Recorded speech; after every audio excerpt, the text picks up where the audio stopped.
Everyone, कैसे हैं आप सब। मैं आपका स्वागत करता हूं आपके अपने यूट्यूब चैनल इंदौर की पाठशाला पर। जी हां, आपका अपना यूट्यूब चैनल हम लेकर आए हैं आपके लिए हिंदी का मोस्ट एक्सपेक्टेड पेपर, जो हो सकता है कि आपके एग्ज़ाम में आपको पास करवा दे। इस वीडियो को बिल्कुल स्किप मत करना, मैं पूरा पेपर आपको समझाने वाला हूँ। हो सकता है इसी पेपर में से ही आपके बहुत सारे क्वेश्चन बन जाएं और आप इजीली पास हो जाओ। और इससे रिलेटेड कोई क्वेश्चन जो एग्जाम में आने जैसे होंगे वो भी मैं आपको एक्सप्लेन करूंगा। तो जल्दी से वीडियो अपने सारे दोस्तों को शेयर कर दो जिनका भी हिंदी का पेपर है, क्लास 10 सेकेंड एमपी बोर्ड का। तो जो भी बच्चा है एमपी बोर्ड में, उसको आप बिल्कुल शेयर कर दीजिए ताकि उसका साल बच जाए। जल्दी से हम वीडियो स्टार्ट करते हैं। आप लाइक कर दीजिए, सब्सक्राइब कर दीजिए, और कहीं जाने की जरूरत नहीं है आपको, क्योंकि एमपी बोर्ड के लिए आपका स्पेशल चैनल है ये इंदौर की पाठशाला। आपके सारे एग्जाम जो सेकंड बोर्ड एग्जाम में आने वाले हैं उसकी तैयारी हम ही कराएंगे, आपको कहीं जाने की कोई ज़रूरत नहीं है। तो आइए हम स्टार्ट करते हैं अपने पेपर को जल्दी से।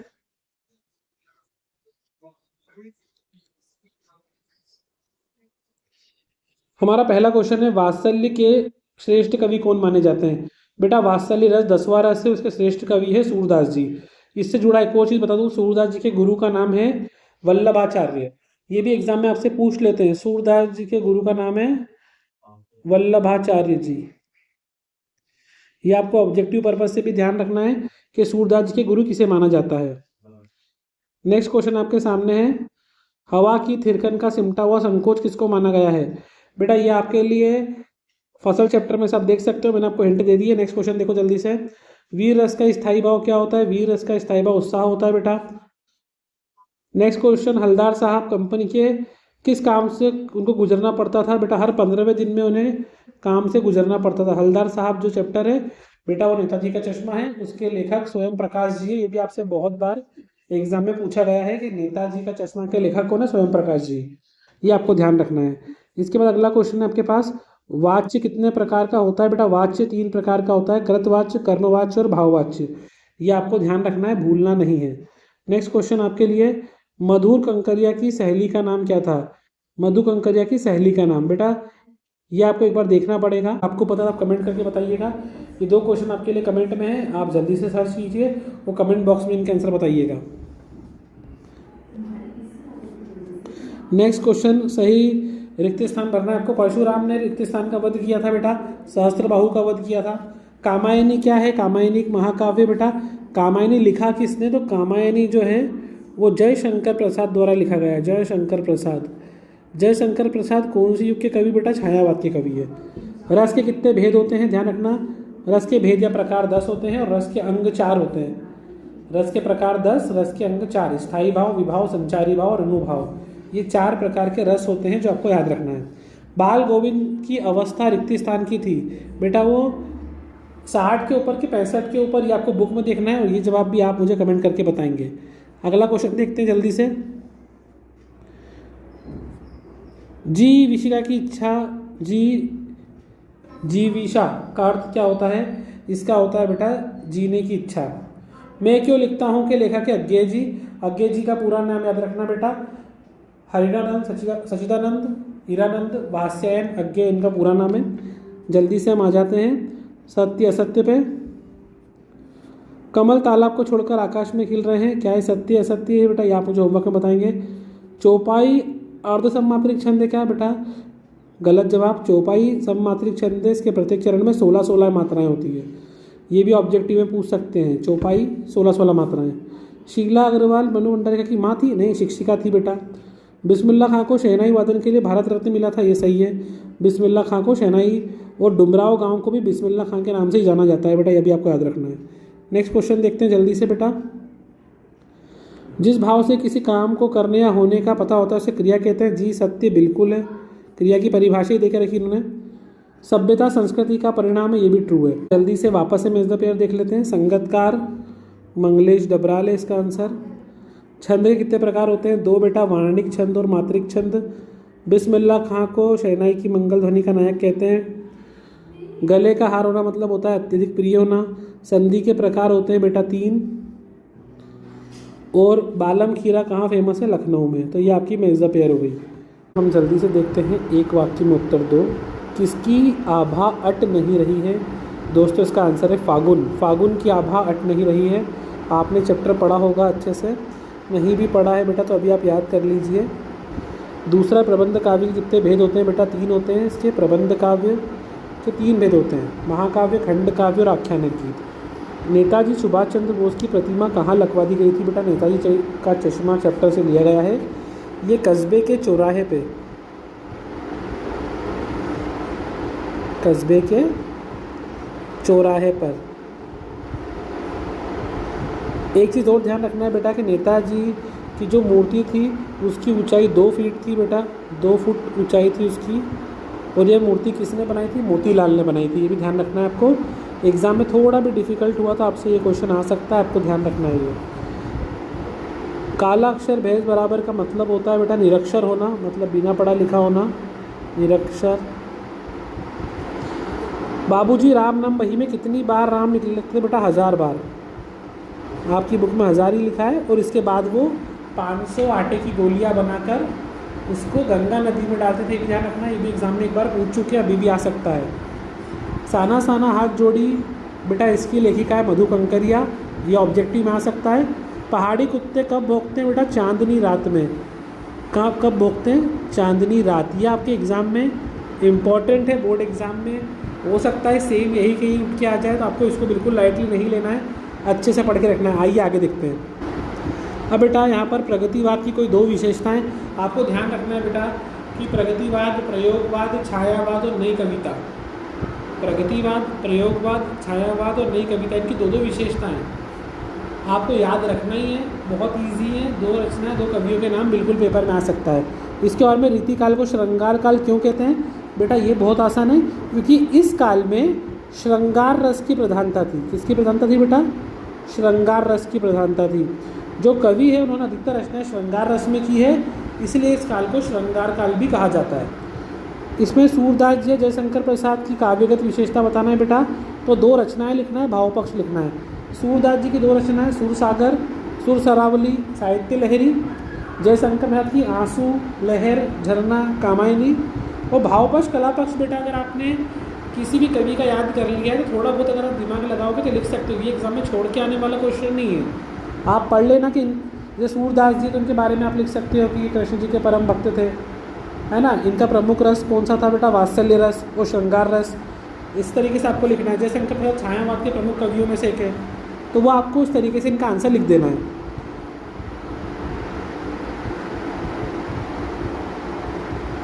अब हमारे पास अगला क्वेश्चन है, गोपियों ने उद्धव से योग शिक्षा कैसे लोगों को देने के लिए कहा है और फसल उपजाने के लिए कौन कौन से तत्व है?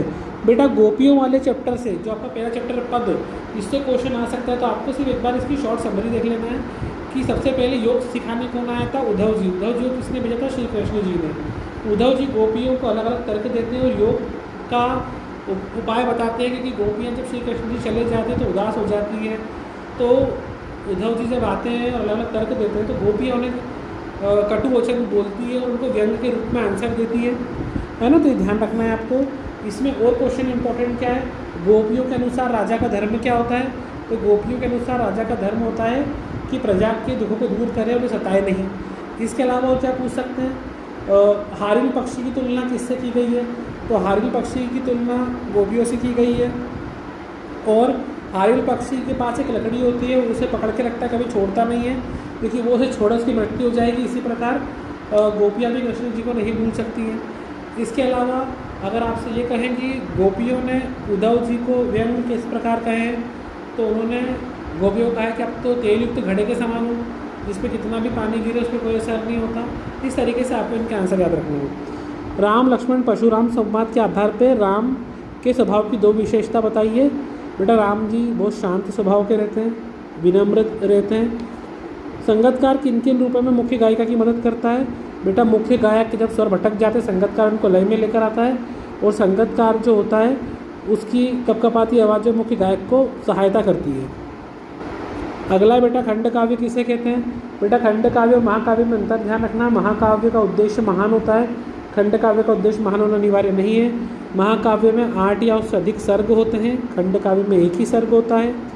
खंड काव्य का उदाहरण रख लेना बेटा आप मैथिली शरण गुप्त का, मैथिली शरण गुप्त का एक प्रमुख खंड काव्य है जो बहुत बार एग्जाम में आ चुका है। वो आपको ध्यान रखना है कि अगर आपसे पूछे खंड काव्य की एक रचयिता मैथिली शरण गुप्त, इनका खंड का पंचवटी। अतिशोक्ति अलंकार, बेटा अतिशोक्ति का मतलब होता है बढ़ा चढ़ा के वर्णन करना। इसका मतलब जब अतिशयोक्ति ना मतलब बढ़ा चढ़ा के बताना, किसी काव्य में जब लोक सीमा से बढ़ा चढ़ा के वर्णन होता है अतिशयोक्ति अलंकार कहते हैं। जैसे हनुमान जी की पूंछ में लगना पाई आग, लंका सारी जल गई गए निशाचर भाग, ये अतिशयोक्ति अलंकार का उदाहरण है दोस्तों। अगला आपके सामने हास्य रस, तो वह काव्य जिसको पढ़ के हंसने की अनुभूति होती है उसे हास्य रस कहते हैं। जैसे कि मैं बलवान हूँ, गुस्सा आने पे कागज़ को मरोड़ सकता हूँ, पापड़ को तोड़ सकता हूँ, ऐसा कुछ भी आप लिख सकते हो। फिर दोहा छंद, बेटा दोहा एक अर्धसमात्रिक छंद है। इसके पहले तीसरे में 13-13, दूसरे चौथे में 11-11 मात्राएं होती है, ये लिखना है आपको। आत्मकथा और जीवनी में अंतर, आत्मकथा में लेखक स्वयं के गुण दोष का वर्णन करता है, जीवनी में दूसरे का वर्णन करता है। आत्मकथा स्वयं के द्वारा लिखी जाती है, जीवनी दूसरों के द्वारा लिखी जाती है ना। आत्मकथा और जीवनी का एक उदाहरण लिख देना कोई सा भी, है ना। फिर कहानी उपन्यास में अंतर, तो कहानी का आकार छोटा होता है, उपन्यास का आकार बड़ा होता है। कहानी को एक बैठक में पढ़ सकते हैं, उपन्यास को एक बैठक में नहीं पढ़ सकते। इस तरीके से आपको याद रखना है। जो बता रहा हूँ मैं, ये परीक्षा बोर्ड अगर आपके पास है तो उसमें सारे डिफरेंस देख के रखें। सिर्फ 2 पॉइंट पढ़ना है आपको, और अधिकतर में यही है कि आकार छोटा होता है, बड़ा होता है, इसमें पात्र कम होते हैं, पात्र अधिक होते हैं। जैसे अगर आप चाहो, अगर मैं आपको बोलूँ कि नाटक और एकांकी का अंतर बता दो आप, तो नाटक और एकांकी के अंतर में भी ये होता है बेटा कि एकांकी में 1 अंक होता है, जिसे नाम लिखा है उसका एकांकी, तो 1 अंक होता है। नाटक में अनेक अंक होते हैं। फिर एकांकी में पात्र कम होते हैं, पात्र मतलब जो लोग काम करते हैं, पात्र कम होते हैं। नाटक में क्या होते हैं, पात्र अधिक होते हैं, नाटक में पात्र अधिक होते हैं। इस तरीके से आपको आंसर लिखना है। लेखिका मनु भंडारी के पिता रसोई को भटियार खाना क्यों कहते थे, बहुत इंपॉर्टेंट है, क्योंकि उनका मानना था कि जो भटियार खाना मतलब रसोई घर, तो उनका मतलब था कि रसोई में दिन भर भट्टियाँ जलती है तो लड़कियों का भविष्य इसी भट्टी में जलकर रह जाता है। फिर मूर्ति पर लगा सरकंडे का चश्मा क्या उम्मीद जगाता है, बेटा जब जो कैप्टन होता है, जो चश्मे बेचता है उसको लोग कैप्टन कहते हैं, तो जब वो मर जाता है तो नेताजी के चश्मे पे कोई नेताजी के जो मूर्ति लगी होती है उस पर कोई चश्मा नहीं होता है। जब हलदार साहब वहाँ से गुजरते तो देखते हैं कि किसी ने सरकंडे का चश्मा बना के लगा दिया है, तो उनको देख के लगता है कि देश में देशभक्ति आज भी जिंदा है। अगला बेटा, भगत ने अपने बेटे की मृत्यु पर अपनी भावनाएं किस प्रकार व्यक्त की, बेटा बाल गोविंद भगत चैप्टर का ये ध्यान रखना। बाल गोविंद भगत खंजड़ी बजाते थे और वो कबीर की पंक्तियाँ गाते थे। बाल गोविंद भगत जी जो थे वो बिल्कुल ही उनका सादा जीवन जीते थे, और उनके बेटे की मृत्यु हो जाने पर भी वो उन्होंने शोक व्यक्त नहीं करा, वो पास से बैठ खंजड़ी बजा के अपना मधुर गीत गा रहे थे। अगला प्रश्न, काशी में हो रहे कौन से परिवर्तन बिस्मिल्लाह खां को व्यतीत कर रहे थे, ये बेटा इतना इंपॉर्टेंट नहीं है, आप ये स्किप कर सकते हो अभी एग्जाम के लिए। नेक्स्ट क्वेश्चन बेटा, स्वयं प्रकाश मनु भंडारी, हाँ इन दोनों में से एक का जीवन परिचय आ सकता है। आपको 2 रचनाएं याद करना है, भाषा शैली याद करना है। अगला क्वेश्चन है, वाक्यांशों के लिए एक शब्द जिसे कि आने की तिथि ना पता हो, इसको बोलते बेटा अतिथि। जिसके आने की तिथि ना हो, और जो सब कुछ जानता हो सर्वज्ञ। जो सब कुछ जानता हो क्या कहलाता है, सर्वज्ञ। इसके बाद बेटा समास विग्रह करना है और समास का नाम भी लिखना है। देशभक्त मतलब देश का भक्त, बेटा जिसमें भी का, के, की, में, पे, पर का बोध होता है वहाँ होता है तत्पुरुष समास, और बीच में डैश लगा है, दोनों सेम है, तो गंगा और यमुना, इसका आ जाएगा गंगा और यमुना। जैसे भाई और बहन, माता और पिता होता है वैसा, तो इसमें होता है बेटा द्वंद्व समास, जहाँ दोनों पद बराबर होते हैं।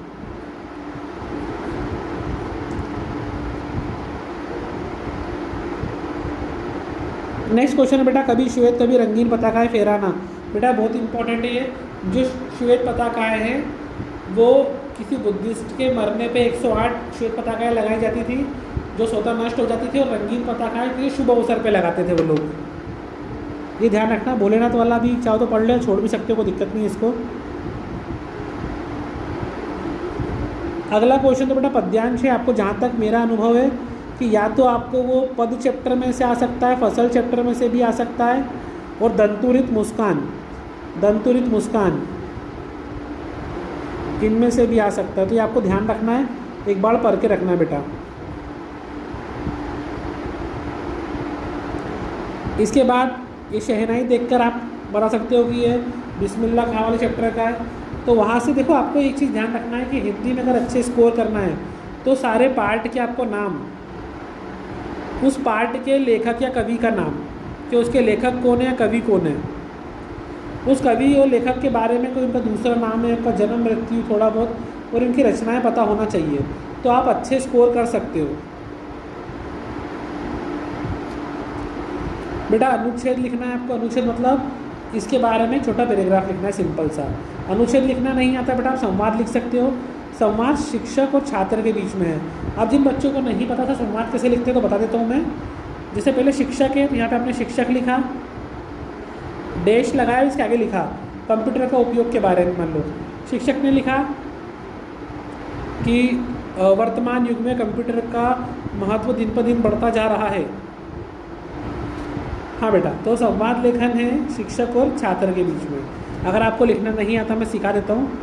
सबसे पहले आपको जिसके बारे में भी हो उनका नाम है लिखना है। जैसे मान लो दो मित्र तो मित्र का नाम लिख दो, शिक्षक का नाम लिख दिया। कंप्यूटर का प्रयोग, मान लो यहाँ पे लिखा है शिक्षक बोलता है छात्र से, वर्तमान में कंप्यूटर का बहुत उपयोग बढ़ गया है। अगली लाइन छात्र बोलेगा अब यहाँ पे, जी सर वर्तमान युग में कंप्यूटर का अत्यंत, आपके हिसाब से जो भी आपको लगता है आपको ऐसे शिक्षक छात्र ऐसा 3 या 4 पैराग्राफ लिखना है, जिसमें दोनों की 4 पॉइंट शिक्षक के 4 पॉइंट छात्र के आ जाएं, ताकि आपको पूरे नंबर मिल जाएं। इसके बाद बेटा आपके पास है अपठित गद्यांश। सबसे आसान ये होता है, इसको पढ़ो और नीचे जो क्वेश्चन लिखे उनके आंसर दो। जैसे पहला, गद्यांश का शीर्षक दीजिए। बेटा गद्यांश के शीर्षक का मतलब होता है जो पैराग्राफ किस बारे में है। अगर आपको समझ में नहीं आता तो आपको पढ़ के जो लगे कि ये पैराग्राफ किसके बारे में बता रहा है, जो शब्द सबसे ज़्यादा बार रिपीट हो रहा है, वो आप गद्यांश में लिख सकते हैं। फिर ये प्रश्न का उत्तर आप ढूंढ लेंगे। वो गद्यांश का सारांश लिखो। बेटा ध्यान रखना, सारांश में पूरा पैराग्राफ नहीं लिखना है। पूरे पैराग्राफ को पढ़ के आपको क्या समझ में आ रहा है उसके बारे में छोटा सा 3-4 लाइन का लिख दो, और वो भी नहीं तो थोड़ा सा बीच की लाइन और लास्ट की लाइन लिख दो, ताकि थोड़े बहुत नंबर तो मिल ही जाए आपको। अब आगे बढ़ जाते हैं अपन जल्दी से। पद्यांश आता है, आपको छोड़ सकते हो क्योंकि गद्यांश और पद्यांश और में आते हैं। इसके बाद क्वेश्चन नंबर 22, इसमें आपको बेटा शिकायती पत्र लिखने को आ रहा है। अगर ये फॉर्मल लेटर आपको नहीं लिखना आता है तो अगला मित्र को बधाई पत्र या पिताजी को पत्र, ऐसे इनफॉर्मल लेटर लिखने को आते हैं, तो आप ये लिख सकते हो। जैसे यहाँ पे लिखा है मित्र को वार्षिक परीक्षा में प्रथम श्रेणी में उत्तीर्ण होने पर बधाई पत्र, तो आप लिखोगे पहले, प्रिय मित्र नमस्ते, कल तुम्हारा पत्र मिला, मुझे जानकर बहुत खुशी है कि तुमने अपनी परीक्षा में प्रथम श्रेणी में उत्तीर्ण हुए हो, है ना। मैं आशा करता हूँ कि जीवन में आने वाले समय में भी तुम अच्छे नंबर से उत्तीर्ण हो जाओ, है ना। फिर नीचे लाइन छोड़ के माता पिता को चरण स्पर्श, छोटे को स्नेह, एक लाइन छोड़ी, तुम्हारा प्रिय मित्र, ये खत्म हो गया। अगर आपको ऊपर वाला लिखना है तो सबसे पहले आप पहले अपना पता लिखोगे 2 लाइन में, आपके घर का एड्रेस, जैसे कि जो भी आपका घर का पता है वो भोपाल मध्य प्रदेश या इंदौर मध्य प्रदेश। एक लाइन छोड़ के दिनांक डालोगे आप, जो भी तारीख होगी उस दिन वो। फिर एक लाइन छोड़ के आप लिखोगे श्रीमान नगर पालिका अधिकारी महोदय, फिर नीचे नगर पालिका निगम इंदौर, फिर उसके नीचे विषय लिखोगे आप। विषय लिखा है वार्ड में गंदगी को दूर करवाने हेतु पत्र। फिर नीचे लिखेंगे श्रीमान महोदय, हम वार्ड क्रमांक, जो भी आपका वार्ड क्रमांक है वो लिख दो, के निवासी हैं। हमारे मोहल्ले में दिन प्रतिदिन गंदगी बढ़ती जा रही है, कई बार हम शिकायत कर चुके हैं लेकिन कोई उसका जवाब नहीं मिलता। गंदगी यहाँ वहाँ हो रही है जिससे कि कीड़े मकोड़ों की समस्या बढ़ती जा रही है ना। और लिख सकते हैं कि आसपास गंदगी बढ़ने से लोग बीमार हो रहे हैं, बीमारियाँ फैल रही है, तो अतः आपसे निवेदन है कि शीघ्र अतिशीघ्र इससे तो ध्यान दें। इस तरीके से आप पत्र लिख सकते हो। इसके बाद बेटा जो गलती बच्चे कर देते हैं, विषय पे निबंध लिखना है पर रूपरेखा नहीं पढ़ते। रूपरेखा का मतलब होता है बेटा कि जो भी आप ऐसे लिखने वाले हो उसके ऊपर इम्पोर्टेंट पॉइंट, जैसे आप लिख रहे हो पर्यावरण प्रदूषण पे, तो पहले आप एक बॉक्स बनाओ, यहाँ लिखो रूपरेखा। पहले सिर्फ पॉइंट लिखना है आपको, सिर्फ पॉइंट। ऐसे की हमेशा पहला पॉइंट होता है प्रस्तावना, और ऐसे का आखिरी पॉइंट होता है बेटा उपसंहार। हमेशा ऐसे का शुरुआत और एंड यही होता है। अब बीच में जैसे प्रदूषण है तो आपने लिख दिया यहाँ पे प्रदूषण के प्रकार। अब इसे पॉइंट पॉइंट लिखना है आपको। यहाँ लिखना है प्रदूषण के कारण, और अगला लिख दिया है यहाँ पे प्रदूषण को दूर करने के उपाय। तो ये आपका बन गया रूपरेखा, इसका आपको 1 नंबर अलग से मिल जाता है। और फिर आप इन्हीं पॉइंटों को डिस्क्राइब कर दो नीचे, तो आपको अच्छे मार्क्स मिल जाते हैं बेटा। तो ये हमने आपका पूरा हिंदी का पेपर डिस्कस कर लिया है। ऐसा ही पेपर सेम बोर्ड एग्जाम में आपको देखने को मिलेगा। मैं आपसे बस एक रिक्वेस्ट और करता हूँ दोस्तों कि सभी पार्ट के अगर आपने अभी तक तैयारी नहीं करी हो तो जल्दी से सारे पार्टों के राइटर के नाम, उनकी रचनाएं, खास करके अगर उस राइटर को कोई उसने स्पेशली रचना लिखी हो, गद्य की विधाएं लिखी हो, उसके बारे में पढ़ लो, उनका जन्म मृत्यु पढ़ लो, क्योंकि ये आपको ऑब्जेक्टिव में काम आ सकते हैं। इसके बाद सेकंड चीज़, आपको खास करके ग्रामर में जैसे अलंकार है, रस है, छंद है, इनके बारे में मैंने ऑलरेडी यूट्यूब पे छोटी छोटी वीडियो बना के रखी है, 7-7 मिनट की, 10-10 मिनट की। आप एक बार वो देख लेंगे तो आपका पूरा कंप्लीट रिवीजन हो जाएगा। और मैं इस बात की गारंटी लेता हूँ कि एक भी नंबर उसमें से बाहर नहीं जाएगा। मैंने पूरी डिटेल वीडियो बना के रखी है, जो इस वीडियो के एंड में भी मैं क्लास 10 की प्लेलिस्ट ऐड कर दूंगा, वहाँ जाकर वो वीडियो देख सकते हो। मैं आपसे ये रिक्वेस्ट करता हूँ कि वीडियो छोड़ के मत जाना, अदरवाइज़ पछताना पड़ेगा आपको guys. All the very best for your examinations. जो मैं वीडियो बता रहा हूँ उसमें रस, छंद, अलंकार सब कुछ है। इसके बाद वो ज़रूर देख लेना, यही आपके एग्ज़ाम में आने वाला है कल। All the very best. और फिर हम मिलते हैं नेक्स्ट पेपर के लिए। आप मुझे कमेंट करके ज़रूर बताइएगा आपका पेपर कैसा गया।